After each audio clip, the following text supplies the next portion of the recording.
Muito bem, deu certo aqui. Bom dia para você que está acompanhando esse vídeo na estreia da gravação, aliás, na estreia da transmissão dele. A nossa aula é gravada nas quartas-feiras, às 20 horas, né? Então a gente convida você, inclusive, a fazer parte da gravação ao vivo, da participação dessa aula ao vivo. Esse domingo você está vendo que estreou um pouquinho mais cedo. Eu vou pedir só para os alunos tomarem o cuidado de deixar os microfones fechados. Então, esse domingo você está vendo aqui que a aula está sendo transmitida um pouquinho mais cedo, porque a gente tem uma programação diferente ao vivo na nossa igreja. Nós começamos a abertura da campanha de missões nacionais com o Café Cristolândia, né? O Café Cristolândia não. Abertura de missões nacionais com a Missão Cristolândia aqui em nossa igreja. Então, você vai ver mais tarde a transmissão, se você estiver acompanhando aqui de alguma outra região, mas a gente começou mais cedo, justamente para você poder ter aí um tempo de, quem sabe, chegar aqui na igreja, se você está aqui na Zona Leste, aqui na Vila Matilde, chegar aqui na igreja para participar. A gente vai ter aí o nosso café às 9 horas da manhã, né, às 9h30 da manhã, então essa transmissão está estreando às 8. Então a gente convida você para participar, para celebrar conosco, que às 10h30 tem a nossa celebração, nosso culto de abertura de missões nacionais. Então não deixe de acompanhar, não deixe de participar conosco, tá bom? Vamos aqui então retomar as nossas lições. Nós estamos aqui trabalhando a declaração doutrinária dos batistas brasileiros, estamos trabalhando as razões da nossa fé, e a gente está na lição de número 7. Aqui então, a gente tem aí mais algumas lições à frente, é um total de 13 lições, onde você pode entender um pouquinho na base do que nós cremos e qual é a nossa declaração doutrinária, como nós entendemos a palavra de Deus e como isso se aplica à Igreja de Cristo, né? Então, hoje nós vamos trabalhar sobre o Dia do Senhor. E quando a gente fala sobre o Dia do Senhor, você tem várias aplicações diferentes aqui. Eu vou dar aqui pelo menos 5 aplicações principais que você vai encontrar na Bíblia. No Antigo Testamento, você vai encontrar pelo menos 2 aplicações sobre o Dia do Senhor. No Antigo Testamento, você vai observar o Dia do Senhor como um dia de julgamento a uma nação. Um julgamento favorável, um julgamento contrário. Então, o Dia do Senhor para a Babilônia, por exemplo, era muitas vezes um dia favorável, que seria o dia da derrota da nação. Isso é muito trabalhado no livro do profeta Isaías e de alguns outros profetas ali, num período pré-exílico, né, um período antes do exílio. Mas também o próprio profeta Isaías vai trazer um outro sentido para o Dia do Senhor, que é o dia do fim de todas as coisas. No Novo Testamento, você vai ter ali como o dia do juízo final, o dia do julgamento das nações. Então, você tem essa expressão tanto no Antigo quanto no Novo Testamento. Então, aqui são 2 aplicações para o Dia do Senhor.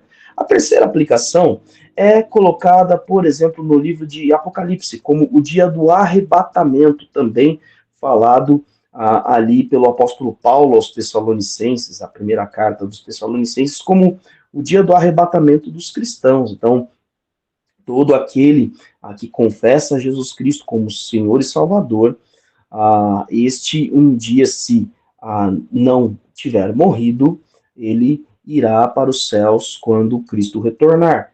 Juntamente com isso, há também, aí vai depender muito de interpretação, o Dia do Senhor também é colocado, então aqui é uma quarta expressão para o Dia do Senhor, o retorno de Jesus. Então, o retorno de Jesus também é chamado de o Dia do Senhor, e no Novo Testamento, assim como no Antigo, estão ali o dia do juízo final, o dia do julgamento de todas as nações, como a gente disse anteriormente. Então, aqui foram 4, certo? A justiça a nações ou alguma nação específica, a justiça, o julgamento final, o dia do arrebatamento, o dia do retorno de Jesus, da segunda vinda de Jesus. Todas essas expressões você vai ver como o dia do Senhor, o dia de Cristo, o dia do Senhor Jesus. Você vai ver várias expressões na Bíblia dessa forma. E há uma quinta expressão, é sobre essa que a gente vai trabalhar hoje. Então, não vou trabalhar sobre questões do Apocalipse ou da escatologia, que é o estudo das últimas coisas, tá? Não é sobre isso que a gente vai trabalhar hoje. É sobre essa quinta expressão que é usada como o dia do Senhor. O dia do Senhor também é usado para o domingo. Sim, então, você vai ver na Bíblia, a gente vai mostrar esse texto, um texto que refere-se ao domingo como o dia do Senhor. Aí é uma expressão que é trabalhada e você vai entender aqui uma pergunta que pode acontecer aí na sua cabeça, se você já se perguntou isso, ou algum dia vai se perguntar, mas por que os discípulos de Cristo, por que os cristãos se reúnem no domingo? Por que não na segunda-feira ou por que não no sábado, por exemplo? E aí a gente vai entender à luz da palavra de Deus e também através de alguns processos até mesmo históricos que foram acontecendo, tanto observando a história da Bíblia, quanto algumas coisas que foram observadas pelos discípulos, tá bom? Nós vamos ler aqui o textuário de hoje, que é Êxodo capítulo 20, do versículo 9 ao versículo 11, para a gente entender esse conceito de um dia da semana ser chamado de o dia do Senhor, certo? Então, vamos lá. Êxodo capítulo 20, versículo 9, 10 e 11. Aqui você vai ver textos dos 10 mandamentos e um mandamento específico. Versículo 9 diz assim: Trabalharás 6 dias e nele farás todos os seus trabalhos, mas no sétimo é o sábado, dedicado ao Senhor teu Deus. Nesse dia não farás trabalho algum, nem tu, nem teus filhos ou filhas, nem teus servos ou servas, nem teus animais, nem os estrangeiros que moram em tuas cidades. Pois 6 dias o Senhor fez os céus e a terra, e o mar, e tudo que nele existe. Mas no sétimo dia descansou. Portanto, o Senhor abençoou o sétimo dia e o santificou. A primeira pergunta que a gente tem que fazer, antes de falar sobre dias da semana, é: por que Deus escolhe um dia para o descanso? Por que Deus escolhe um dia para adoração? Porque ele santifica. E lembre-se, a palavra santificar não é tão mística assim. Não é algo que, não toque nisso porque é sagrado. A tradução literal de santificar é separar. Ou, se você pensa em santo, significa separado. Então, se Deus santificou, ele separou para um propósito. Só que ele, sempre quando Deus separa algo para ele, nós usamos a expressão que é santo, porque é separado para o Senhor. Então, Deus dá um mandamento ali a Moisés e a todo o povo de Israel que um dia da semana seria separado para algo específico. Você precisa entender o contexto de Israel naquele momento.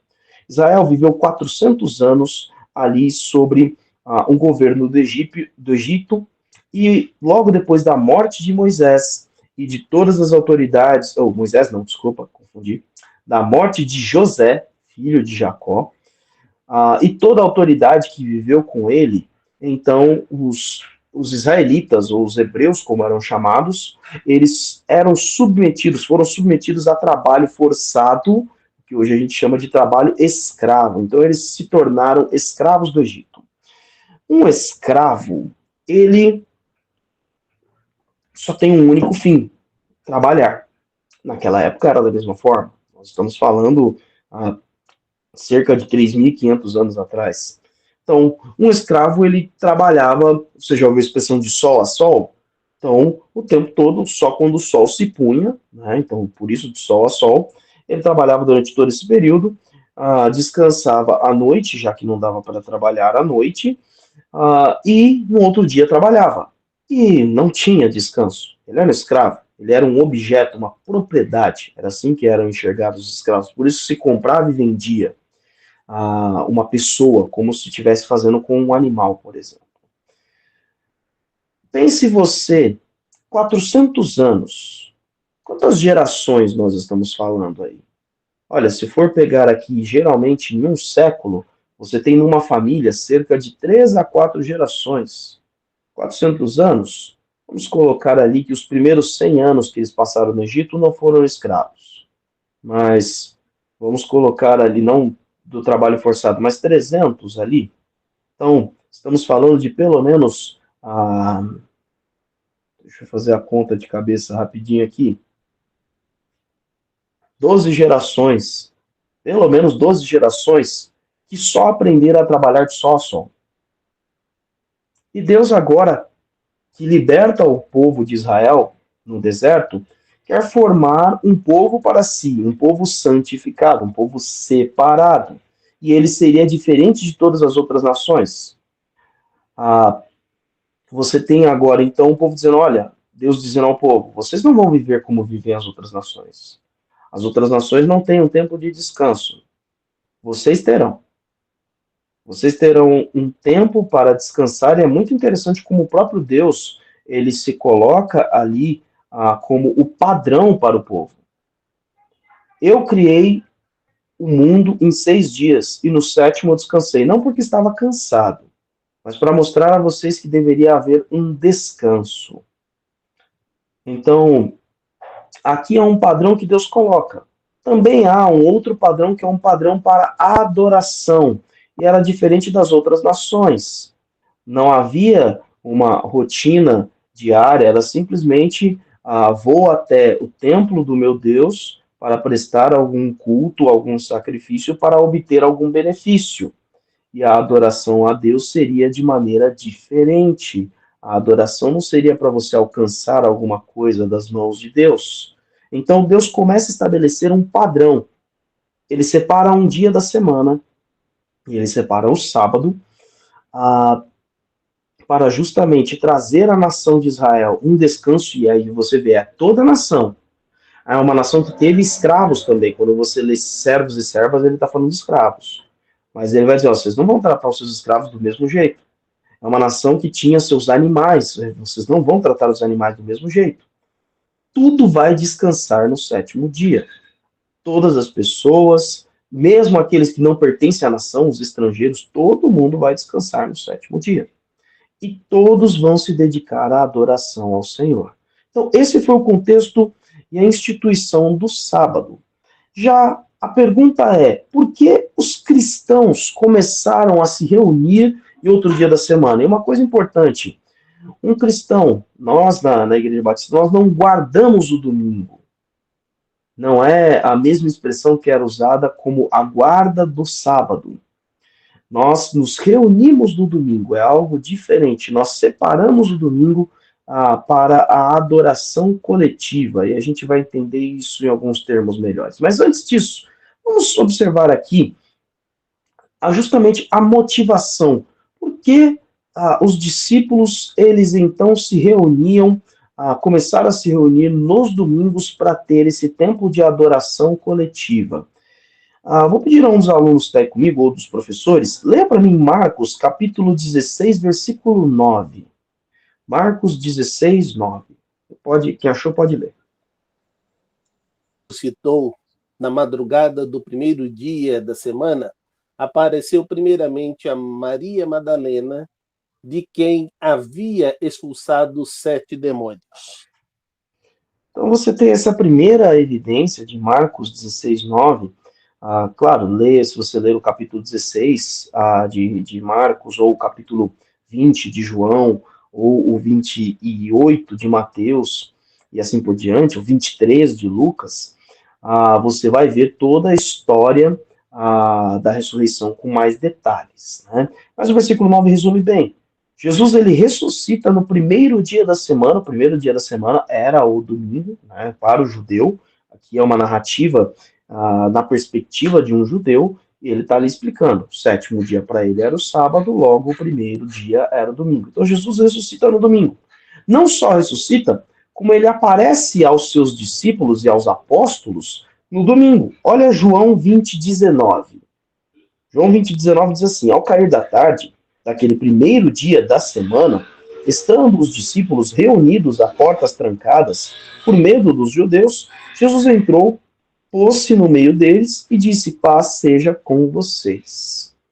E aí você vai então ver de novo aqui uma narrativa, eles estão ali com medo, porque o Senhor deles havia sido condenado. Você vai ver ali que Maria Madalena avisa a eles e as outras mulheres, diz: nós vimos o Senhor. Jesus ressuscitou e eles não acreditam, eles estão a portas trancadas. Jesus aparece a eles. Uma semana depois, se você continuar lendo aqui o Evangelho de João, por exemplo, uma semana depois, você vai ver aí que Tomé não estava presente naquele momento que Jesus aparece, ele não crê, dos apóstolos é o único que não crê no relato dos apóstolos, e aí é dito no versículo 26 do capítulo 20. Uma semana mais tarde, os seus discípulos estavam outra vez ali, e Tomé com eles. Apesar de estarem a portas trancadas, Jesus entrou, pôs-se no meio deles e disse: paz seja com vocês. Então, você tem aí uma certa recorrência de um fato acontecendo, deles estarem juntos, Jesus ressuscitar no domingo, aparecer a eles no domingo à tarde, de novo, uma semana depois, ele aparece outra vez também no domingo, já que está dizendo uma semana depois, então entende-se essa corrente de 7 dias, certo? E aí você vai ter, então, a motivação era reunir-se no dia em que Jesus havia ressuscitado. Aqui você tem a motivação. Mas eu quero trabalhar com você algumas evidências históricas dentro da Bíblia, tá bom? Então, por exemplo, Atos 2:46 vai mostrar um negócio diferente. Atos 2:46. Vou pedir a um dos alunos que leia para mim. Todos os dias continuavam a reunir-se no pátio do templo e partiam o pão em suas casas. Juntos participavam das refeições com alegria e sinceridade de coração.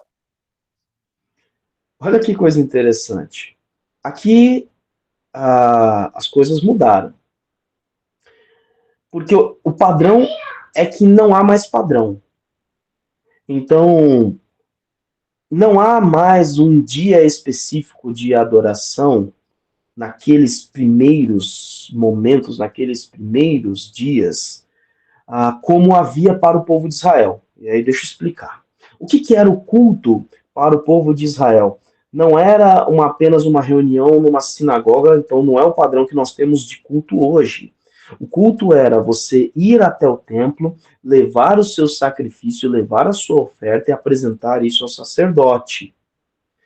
Só que os cristãos entenderam, e o próprio Jesus explicou, ele era o sacrifício de perdão pelos pecados. Então o padrão de culto deles e de adoração ao Senhor ia mudar. Eles não precisavam mais ir até o templo para sacrificar e para pedir perdão, porque Cristo já, através do seu sacrifício, havia perdoado todos os seus pecados. Muito bem. A forma com que eles começaram a se reunir era diferente. Você viu, todos os dias eles se reuniam no pátio do templo. Ué, se eles não iam no templo para prestar o sacrifício, o que eles iam lá fazer? Literalmente uma reunião. Por quê? Era o maior local que você tinha naquele período em Jerusalém, onde você conseguia ter uma aglomeração. Se você ler o versículo 31, cerca de 3.000 homens entregaram a vida a Jesus Cristo. Deixa eu só ver se foram homens ou se está narrado pessoas.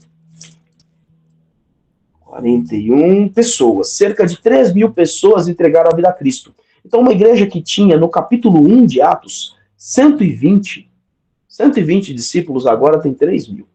Então não tinha espaço suficiente. Então você vê que eles se reuniam todos os dias no pátio do templo, era para instrução, para a orientação dos apóstolos, instrução segundo a palavra de Deus, segundo o Antigo Testamento, é o que tinha ali, a palavra de Jesus, os ensinos de Jesus e todo o Antigo Testamento, e também esse partir do pão. E não era, claro, eles não tinham um templo cristão, era o templo de Jerusalém, era o templo judeu. Então, eles também se reuniam nas casas. E de casa em casa eles repartiam o pão e eles oravam. Então, todos os dias isso acontecia. Por quê? Era um grupo gigantesco. Se você vai para o capítulo 4 e o capítulo 5 de Atos, é acrescido mais cerca de 5.000 pessoas. Então, em alguns meses, o número foi de 120 discípulos para 8.000 discípulos, em poucos meses. Então você vai entendendo que a necessidade é diferente. Por que também agora foi dado a eles, às igrejas, que não precisariam mais guardar o sábado? Lembre-se, até o capítulo 10 de Atos, somente judeus e judeus samaritanos tinham aceitado a Jesus, e eles entendiam que o evangelho era para os judeus. Mas Pedro é mandado pelo Senhor pregar o evangelho a um romano, que é Cornélio. Ele entrega a vida a Cristo, e então, a partir daquele momento, a igreja começa a se expandir para o mundo gentílico, o mundo grego, o mundo greco-romano. E pessoas que não pertencem ao judaísmo começam a entregar a vida a Jesus. E eles não seguiam as práticas, as leis e os costumes judaicos. E isso começou a ter um grande conflito. No capítulo 15 de Atos, então há um concílio, o primeiro concílio de Jerusalém, aonde eles vão colocar algumas condições para que, olha, vocês não precisam seguir as tradições judaicas, as igrejas gentílicas. A primeira igreja de não judeus que surgiu foi a igreja em Antioquia da Síria. Então, uma igreja um pouquinho mais para cima, né? Ali de Jerusalém, da Galiléia e assim por diante. E aí, então, eles vão dar essas afirmações aqui, olha, o que vocês deveriam fazer? Então, eu vou pedir a um dos alunos que leia para mim Atos 15, 28 e 29. Atos 15, 28 e 29. Quem achou pode ler. Pareceu bem ao Espírito Santo e a nós não impor a vocês nada além das seguintes exigências necessárias: abster-se de comida sacrificada aos ídolos, do sangue, da carne de animais estrangulados e de imoralidade sexual. Vocês farão bem em evitar essas coisas, que tudo lhes vá bem. Muito bem. Então você tem aqui algumas das aplicações que os judeus estavam na dúvida. E aí, isso a gente fala para quem não é judeu viver ou não fala? E aí você tem a igreja, a primeira igreja em Jerusalém, dizendo, olha, o que é importante para vocês viverem? É claro que isso, à medida que as cartas dos apóstolos foram sendo escritas, mais e mais a palavra de Deus foi sendo revelada, e como aqui é Tiago falando, o irmão de Jesus, que era o líder da igreja naquele período, diz, pareceu bem ao Espírito Santo. Então o Espírito Santo foi direcionando. O pastor Salomão Júnior levantou a mão, pode falar? Quero voltar um pouquinho lá atrás, quando nós estamos falando os motivos pelos quais a igreja decidiu celebrar a adoração no domingo. Lembre-se que as 3.000 pessoas eram de todas as partes que vieram na celebração da festa de Pentecostes. E por isso, então, o Senhor usa os apóstolos com vários idiomas, falando, que são dialectos daquela ocasião, e eles falam nas línguas dos povos que estavam presentes naquela celebração. É lógico que eles contam as pessoas que entregaram a sua vida a Jesus. Não significa isso que eles estão ali se reunindo desta maneira, porque terminada a festa de Pentecostes, eles voltam para as suas cidades, mas já voltam com a palavra de Deus habitando em suas vidas. Por isso que o evangelho vai se expandindo também. Mas é usado o sábado para estrategicamente evangelizar.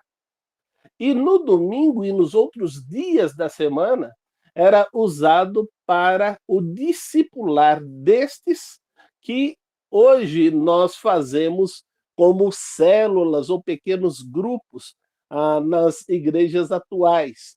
Mas isso é tão importante termos isto em mente, porque a ordem do Senhor era multiplicar. E só haveria a possibilidade de multiplicar se os discípulos fossem fazer o discipulado com outras pessoas. E aqui a gente precisa fazer uma pergunta. Eu recebi a Jesus Cristo como Salvador. E quem é que eu estou discipulando? Como eu me encontro com essa pessoa durante toda a semana? Então, que nós possamos aproveitar esta lição que estamos aprendendo hoje sobre o dia de adoração, o dia do Senhor, para entender que todos esses dias são do Senhor, pertencem a Ele, e devemos usar para a multiplicação da palavra de Deus. Pastor Solovê está adiantando o final da aula. Muito bem, eu ainda estou na parte histórica, tá, gente? Calma aí. Mas em que momento a igreja passou a ter esta tradição de se reunir no domingo? Lembre-se, eu estou aqui avançando aos poucos, porque até aqui eu estou com uma revelação parcial. Eu ainda não trouxe todo o aspecto ali. Lembre-se que o Espírito Santo vai revelando tanto as ordenanças de Deus, quanto a direção que ele está dando ali ao longo do tempo. Né? Então, por exemplo, o capítulo 15 é quando é escrito a carta aos Gálatas. Então, ali você não tem nem as primeiras cartas, você mal tem as primeiras cartas, ali você vai ter um pouquinho antes da carta de Tiago. Né? Então, você vai ter algumas coisas aqui. Agora, olha o capítulo 20 de Atos. Perceba aqui uma narrativa. Capítulo 20, versículo 7. Diz aqui, no primeiro dia da semana, aí é Lucas, o autor de Atos, narrando, no primeiro dia da semana, reunimos-nos para partir o pão e Paulo falou ao povo. Pretendendo partir no dia seguinte, continuou falando até a meia-noite. Um outro aspecto que é interessante quando você analisa a história, por que essa reunião passou a ser aos domingos? E é uma coisa, um fator histórico que o pastor Solovê trouxe, é uma condição. Depois que acabou o período de Pentecostes, alguns permaneceram. Você lê Atos 5, você vai ver ali, Atos 5 e 6, você vai ver ali que alguns permaneceram, mas boa parte voltou para suas cidades. Por isso, inclusive, um dos motivos da igreja em Antioquia surgir, não foi nenhum dos apóstolos que plantou a igreja em Antioquia, ela surge e aí eles mandam Barnabé e Paulo para lá para entender o que aconteceu lá.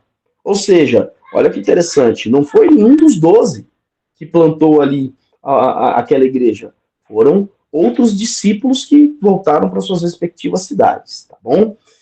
E aqui você tem agora algo que acontecia quando eles celebravam a ceia, era no dia que Jesus ressuscitou, que era no domingo. Então, esta foi uma das práticas que foi sendo carregada, mas vai chegar agora uma evidência de ordenança. Então, até aqui, gente, a gente está falando só tradição, movimento histórico, entendimento, alguma coisa do tipo. Mas agora você vai ver aqui um mandamento. É Paulo, em 1 Coríntios, capítulo 16. Leia para mim o versículo 1 e 2. 1 Coríntios, capítulo 16, versículo 1 e versículo 2. Perceba aqui que ele vai falar de mais de uma igreja, tá? Pode ler aqui, por favor. Quanto à coleta para o povo de Deus, façam como ordenei às igrejas da Galácia. No primeiro dia da semana, cada um de vocês separe uma quantia, de acordo com a sua renda, reservando-a para que não seja preciso fazer coletas quando eu chegar. Então, veja isso. No primeiro dia da semana, cada um de vocês separe uma quantia. Ele está falando aqui sobre a oferta e sobre dízimo, dando a orientação da igreja de Corinto, como proceder, mas ele já está referendando aqui a reunião. Olha, vocês vão se reunir. Se você ler na linguagem de hoje, ele diz ali todos os domingos, a expressão que ele usa.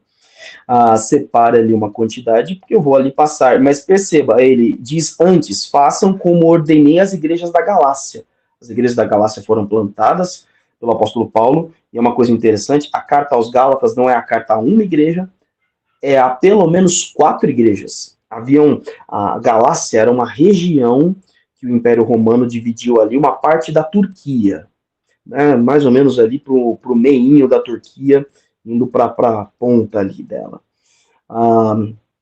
E ali, pelo menos, há 4 cidades onde Paulo organizou igrejas. Eu lembro de Listra e de Derbe, eu não estou lembrando agora das demais, mas tem mais outras 2 lá. E, ou seja, há pelo menos 5 igrejas das quais tinham essa prática e era uma ordenança do próprio apóstolo. Tá? Era ali uma direção do próprio apóstolo dizendo, vocês devem se reunir aos domingos. E, inclusive, vão separar isso. O último aspecto bíblico que eu quero trazer ali está em Apocalipse, capítulo 1, versículo 10. Um texto bem diferente, mas perceba aqui. Apocalipse 1, 10. João, que está escrevendo Apocalipse, diz, no dia do Senhor, achei-me no Espírito, e ouvi por trás de mim uma voz forte, como de trombeta. A expressão aqui, no dia do Senhor, não está se referindo à volta de Jesus, ou ao dia do julgamento final, ou ao julgamento de alguma nação. Vai ter essas expressões da volta de Jesus e o dia do julgamento no livro de Apocalipse, com essa expressão do dia de Cristo, o dia do Senhor e do seu Cristo, por exemplo, uma narrativa de Apocalipse 19. Mas aqui ele está se referindo a um dia da semana. Esse dia da semana aqui é o domingo. Então, você vai ter toda essa referência histórica bíblica mostrando que esta foi a direção que a igreja seguiu por orientação dos próprios apóstolos. E como nós entendemos, e a palavra descreve, toda a Bíblia é inspirada por Deus. Então a gente entende que foi direção do próprio Espírito Santo. Se você pesquisar a história da igreja cristã, em 2 momentos, um antes de Constantino e outro depois. Então, 300 anos da história da igreja cristã, você vai perceber ela se reunindo em 2 dias da semana. Muitas vezes no sábado, muitas vezes no domingo. Especialmente nessa questão da celebração da ceia. Então, você vai achar evidências históricas dos escritos nos 3 primeiros séculos, os 300 primeiros anos da igreja de Cristo, você vai ver então, a igreja em Roma, a igreja em outras regiões ali se reunindo em um determinado dia, outras se reunindo no sábado, variava bastante.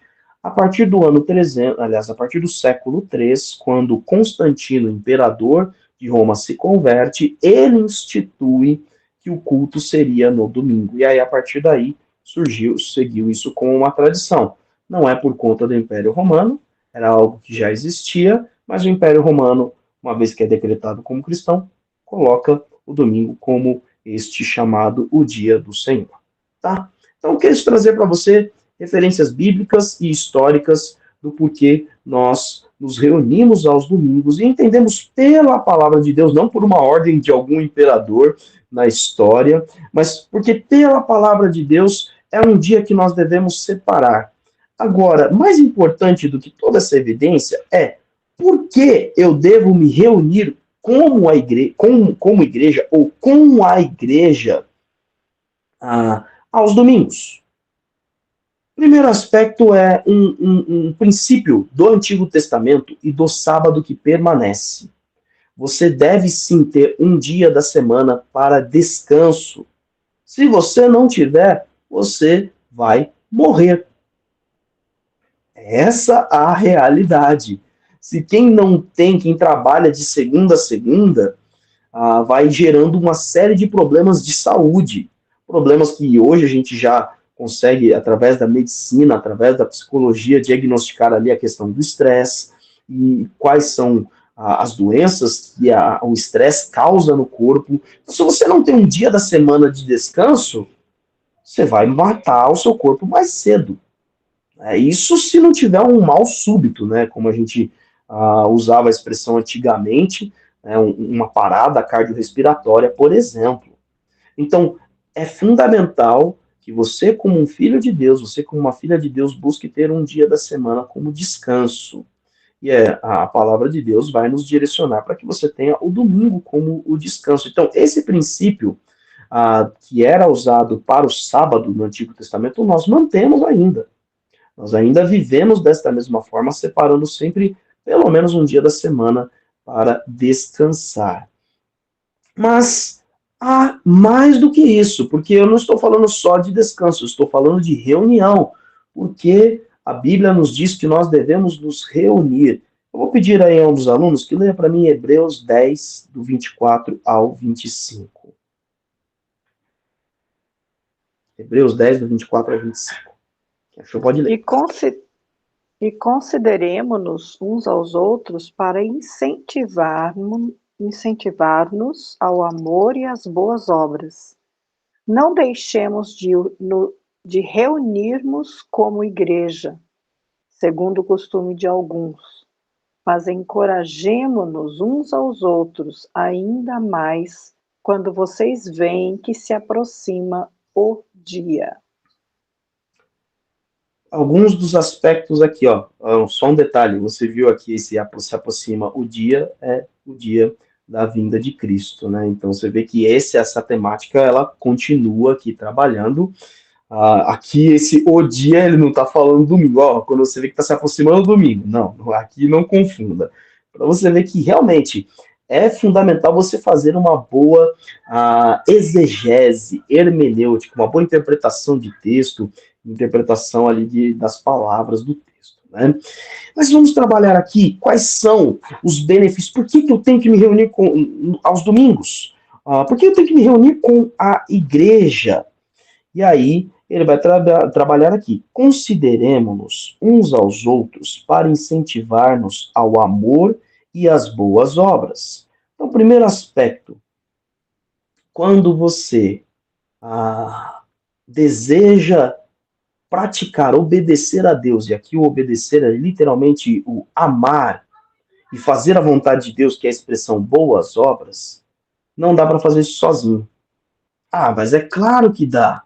Eu consigo demonstrar amor e praticar a vontade de Deus sem a igreja de Cristo. Não consegue não, querido.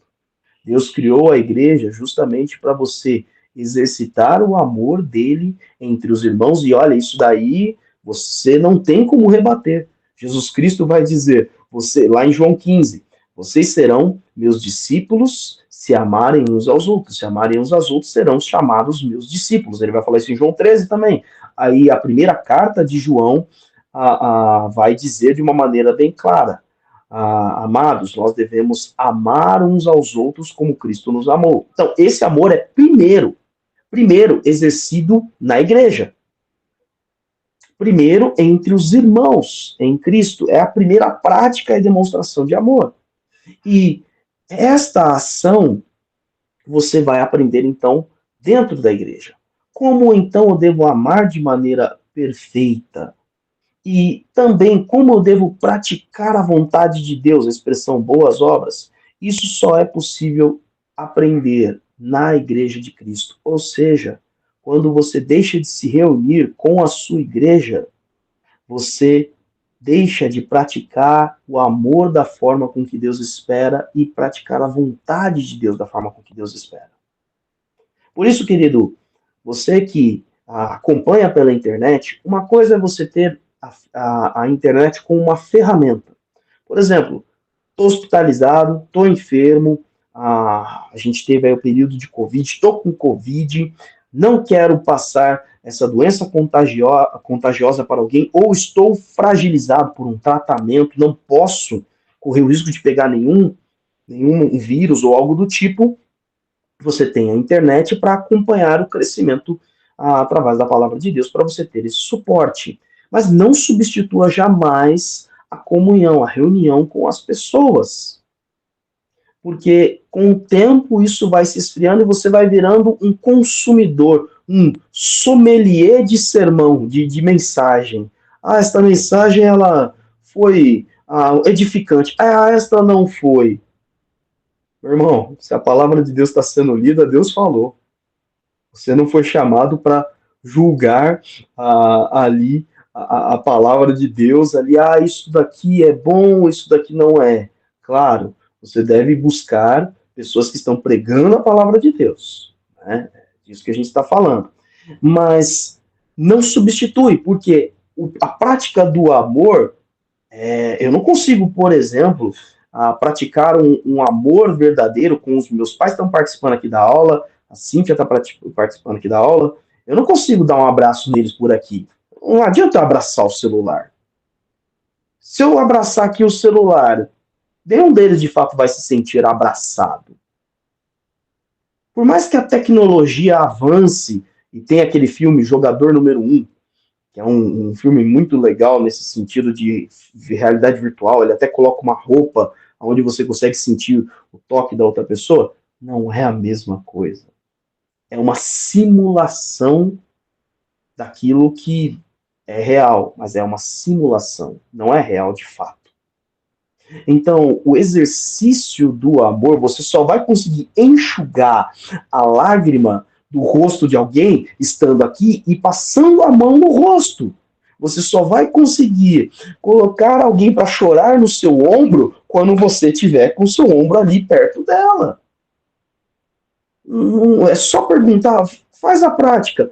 Pergunta para qualquer pai em que o filho está no exterior, está em outro estado, outra cidade, e ele está ali com ligação de vídeo. Pergunta para qualquer pai ou para qualquer mãe se o vídeo supre. Nós temos irmãos na nossa igreja que têm seus filhos morando em outros países e em outros estados. Quando acontece uma grande situação de emergência, uma situação difícil que aquele filho, eles dão um jeitinho, eles vão para lá. Porque uma ligação não resolve. E por que você acha que com a igreja de Cristo vai ser diferente?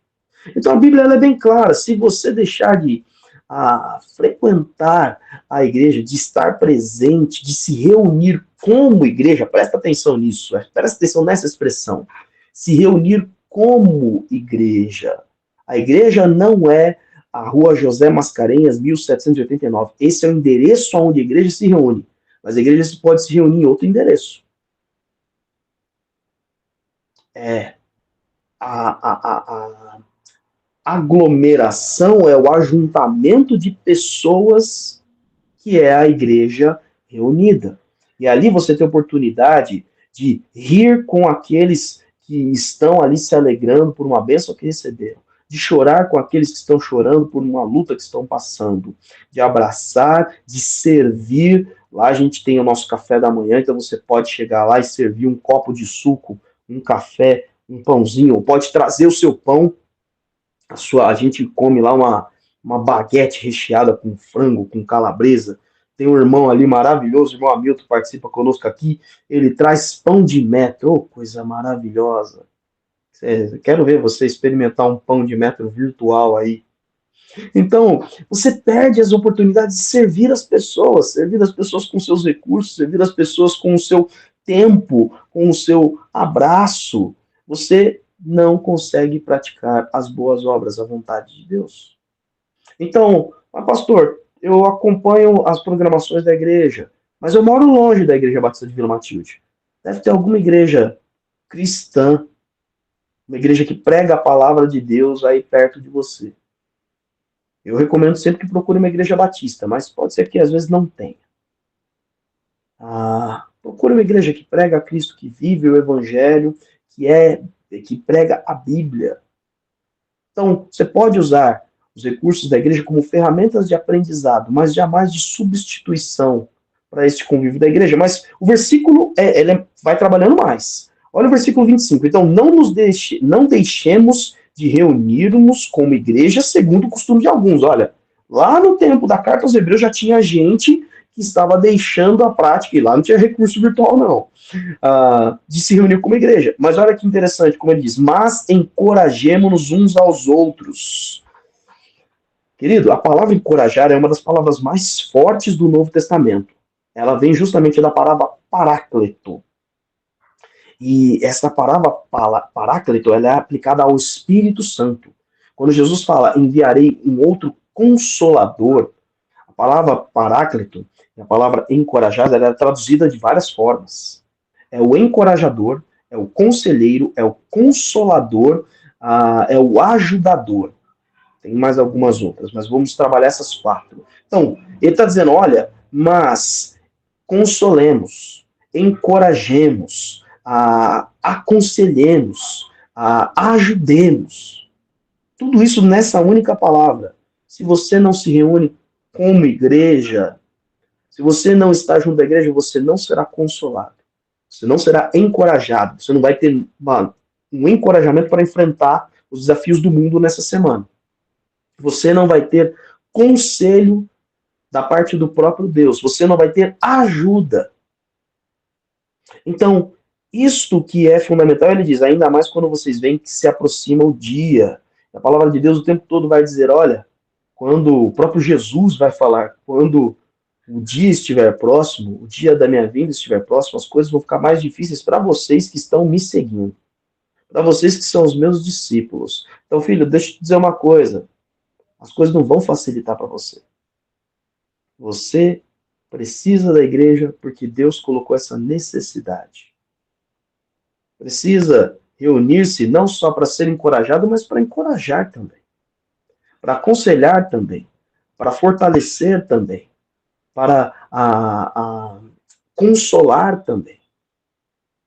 Quando nós não observamos a reunião da Igreja de Cristo, se a gente não está junto, a gente não cresce.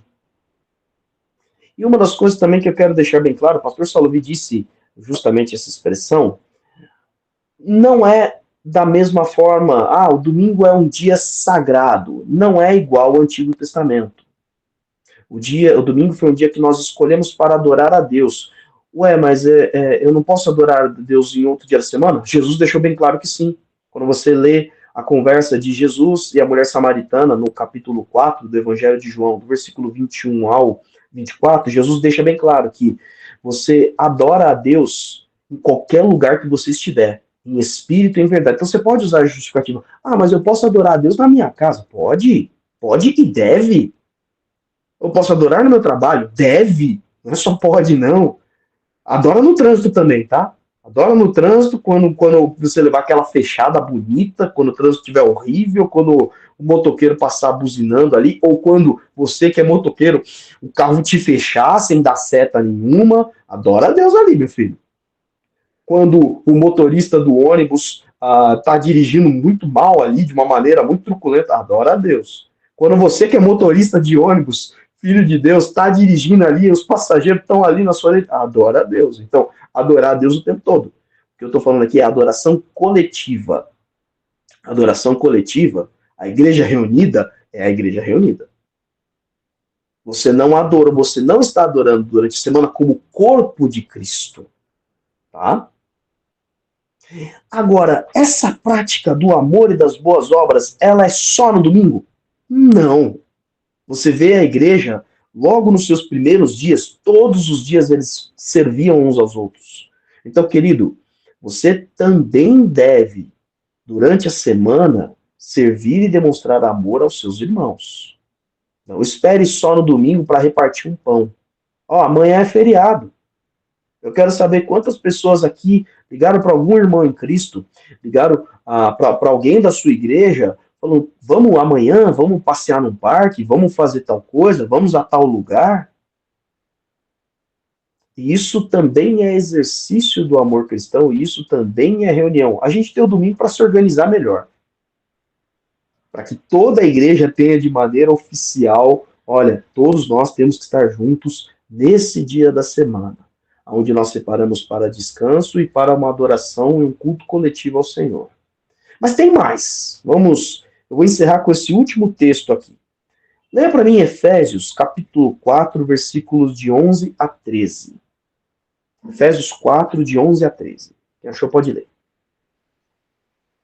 E ele designou alguns para apóstolos, outros para profetas, outros para evangelistas e outros para pastores e mestres, com o fim de preparar os santos para a obra do ministério, para que o corpo de Cristo seja edificado até que todos alcancemos a unidade da fé e do conhecimento do Filho de Deus, e cheguemos à maturidade, atingindo a medida da plenitude de Cristo.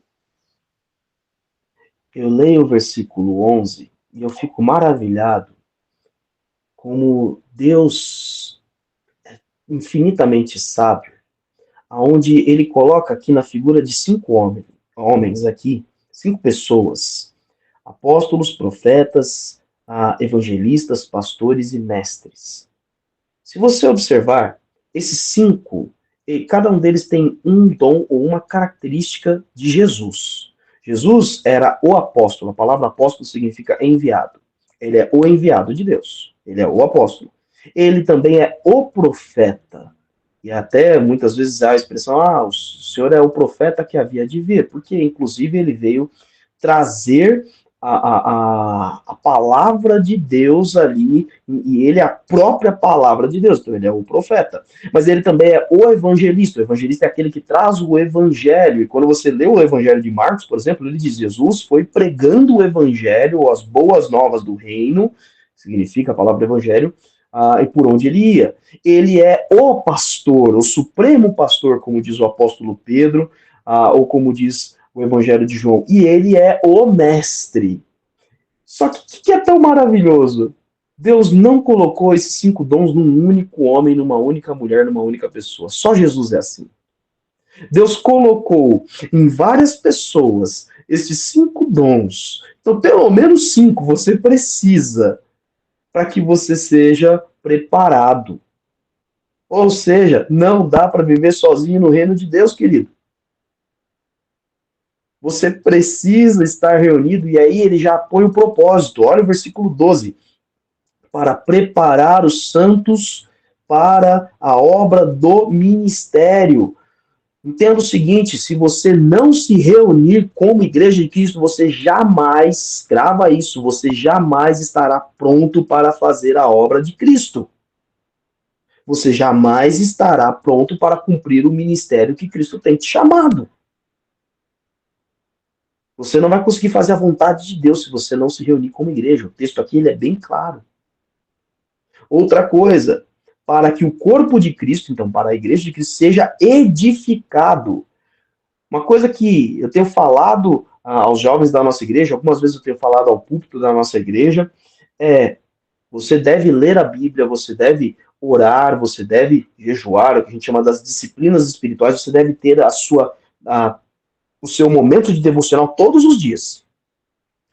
Mas não ache que isso vai substituir a reunião da igreja. Eu não fui à igreja esse domingo, mas eu fiz o meu momento devocional. São coisas diferentes.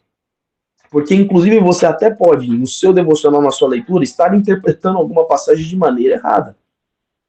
E aí você, quando traz alguma outra pessoa, você vai poder ser confrontado. E é por isso que a Bíblia diz que o ferro se afia com o ferro. Então, você não consegue amolar ali uma faca no vento. Você precisa de alguma outra coisa abrasadora para que esta faca tenha um bom corte. Então, não acho que você vai crescer sozinho. E isso eu não estou falando só, isso não é só na questão da igreja em si, no meio acadêmico, os estudos. Você o tempo todo está confrontando aquilo que você aprendeu com outra pessoa e comparando experimentos. A ciência cresce assim, tá, gente? A ciência cresce dessa forma. E a própria palavra de Deus está falando, você só vai crescer, você só vai ser edificado se você andar como igreja. Por quê? Cristo colocou isso dentro da igreja. Cristo não deu tudo a você, não. Senão, você era o segundo Jesus. Você poderia substituir, afinal, você teria as 5 características que Jesus tinha. Mas Deus não queria um segundo Cristo. Então, ele dividiu isso na sua igreja. E olha como ele continua. E aí a gente vai caminhando para o final da nossa aula. Ele continua no versículo 13, dizendo o seguinte: até que todos alcancemos a unidade da fé, do conhecimento do Filho de Deus. Então, pausando aqui. Você só consegue andar em unidade se você estiver vivendo como igreja.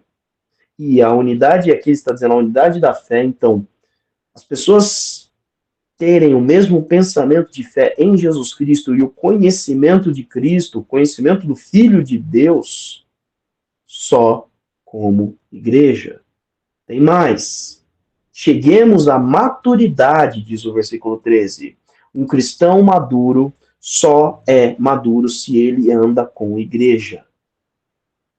Não existe. Olha, se você... aquele homem, aquela mulher, aquele irmão, aquela irmã, aquele profeta, aquele pastor, aquele apóstolo, aquele evangelista, aquela pessoa, aquele cantor, eles conhecem profundamente da palavra de Deus, eles entendem tudo ali, eles pregam maravilhosamente bem. Isso não é evidência de maturidade cristã. A Bíblia deixa bem claro que a evidência da maturidade cristã é aqueles que vivem no corpo de Cristo. Não tem na Bíblia, gente, lobo solitário. Não tem carreira solo na Bíblia. Você, por mais que você tenha, muitas vezes, um ministério itinerante, que a gente fala, onde você prega o evangelho, os nossos missionários, eles são enviados a várias partes do estado de São Paulo, você vai acompanhar ao longo desses próximos 3 meses, a várias partes do Brasil, e no ano que vem a gente vai rever aí a várias partes do mundo. Mas a igreja, eles não estão indo sozinhos, a igreja está indo com eles. Tanto que eles pertencem a uma igreja, eles retornam, igual Paulo e Barnabé faziam, onde, quando eles pregavam o evangelho, eles voltavam para Antioquia e davam um relatório, eram encorajados pelos irmãos, eram sustentados pelos irmãos e encorajavam os irmãos também, e algumas vezes traziam ofertas de outras igrejas, como trouxeram a Jerusalém, que passou por períodos de fome. Tudo isso no exercício da igreja, os nossos missionários fazem isso até hoje. Os missionários das igrejas batistas, eles são enviados pelas próprias igrejas. Quando eles voltam no campo missionário, quando eles estão no tempo de falar do que Deus está fazendo, eles vão primeiro às suas igrejas e relatam o que Deus está fazendo. Então, eles não deixam de ser igreja. E, inclusive, todos eles vão em outros locais plantarem igrejas. Então, meus amados, aqui a palavra de Deus está dizendo, você quer ser um cristão maduro? Estude a palavra, conheça a palavra, mas você só vai ser se você viver em igreja, se você deixar que o próprio Deus forme em você, faça você crescer através de outros irmãos. E ele termina o seguinte, atingindo a medida da plenitude de Cristo. Você só vai se parecer plenamente com Cristo se andar em igreja, porque a igreja é o corpo de Cristo. Então, se você andar com a igreja de Cristo, sim, você vai, de fato, estar cada vez mais parecido com Cristo. Isso é o que a gente chama de discípulo de Jesus, um seguidor de Jesus, alguém que é igual. Mais do que isso, é a expressão que foi usada aos primeiros cristãos em Antioquia. Na cidade de Antioquia, a segunda igreja formada na história, lá os primeiros discípulos foram chamados de cristãos. Na época era uma linguagem pejorativa. Igual você chegar para um menino ou uma menina que aprontam muito e são igual aos pais. Os pais aprontavam muito. Meu pai é o Salovi. Se eu aprontasse muito, como meu pai aprontava muito, viu? E meu avô também. Mas meus pais falaram que eu não aprontei tanto. Eu aprontei, claro. Mas não aprontei tanto. Mas se eu aprontasse como os meus pais, como meu pai, ele falava, você é um salovizinho. E aí não era um elogio, né? Quando os discípulos foram chamados de cristãos, foi como uma ofensa. Vocês são tudo igual a esse Cristo aí que vocês estão falando. Vocês são a expressão no grego é cristão, mas significaria, vocês são os cristinhos. Tamanho era a forma com que eles eram parecidos com Jesus. O que para eles, os homens de Antioquia estavam tentando ofender eles, isso se tornou um elogio. Vocês são parecidos demais com esse Jesus. Vocês são parecidos demais com esse Cristo. Querido, você só vai, de fato, viver essa experiência se você andar em igreja. Não deixe de se reunir com a sua igreja no domingo. Não deixe de se reunir com parte da sua igreja durante a semana. Vai dividir o pão, vai dividir a oração na casa de um irmão. Se estiver muito longe, usa o telefone. Não só o WhatsApp, não. Faz uma ligação. Mas dê preferência para estar junto, para estar presente. Nós usamos do domingo porque é o dia que realmente a maioria das pessoas separa para isso. Então, a gente sabe, a gente aqui é uma igreja em São Paulo, a gente sabe da correria. Mas há algumas oportunidades. Amanhã é uma dessas oportunidades. Se você tem um feriado prolongado, vai emendar sexta-feira, é outra oportunidade. Não vai para a praia, não. Não vai se isolar no campo, não. Vai se reunir como igreja. Ou então leva alguém com você, né? Leva a parte da igreja com você. Meu pai, ele tinha um costume, era uma das coisas mais legais. É uma das coisas que eu mais gostava. Muitas vezes quando a gente ia para casa, algumas tias do meu pai tinham casa de praia no Rio de Janeiro. E aí a gente aproveitava essa bênção ali e ficava ali. Algumas vezes meu pai levava famílias da igreja, o que era muito divertido, porque eu achava muito chato, porque no começo a casa não tinha televisão, era uma casa que não usava tecnologia. Tinha luz, tinha água, mas não tinha TV. Pensa numa criança sem televisão, sem videogame. Então eu tinha que ficar inventando brincadeira e às vezes acabava a imaginação, né? Mas a coisa mais divertida é quando o meu pai levava os meus amigos da igreja. Quando os meus pais levavam ali, eu lembro da família do Isaías, lembro da família, acho que a família do Moisés também foi, né, mãe? Não lembro aqui. Foi também, né?